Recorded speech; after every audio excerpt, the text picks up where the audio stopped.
The number of citizens with dementia is expected to grow from 28,000 in 2013 to 80,000 by 2030. It is important to ensure that the interests of our aging population are protected.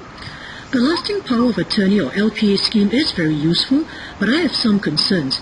First, there is a real risk that elderly persons are subject to the undue influence of persons they depend on.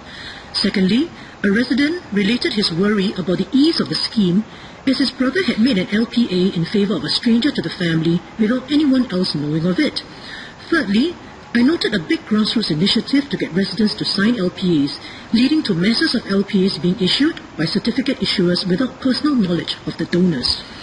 Our current LPA scheme requires the certificate issuer to be a doctor or a lawyer. It is a safeguard, but limited if the doctor or lawyer has no prior knowledge of the donor. In the few minutes spent with the donor, it may not be possible to determine if the donor's mental state is stable or if the LPA arrangements accord with the donor's well-being and interests. I have two enhancements to suggest.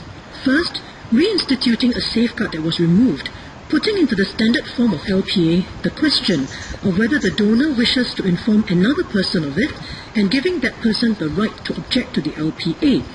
Although Minister had previously replied in the House that the donor could still inform someone, the safeguard is precisely for those who may be less aware of the risks.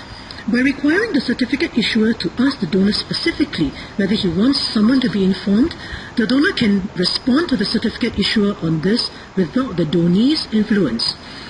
My second suggestion is to require the certificate issuer to indicate in the LPA how long he has known the donor or how he forms his opinion that the LPA is reliable.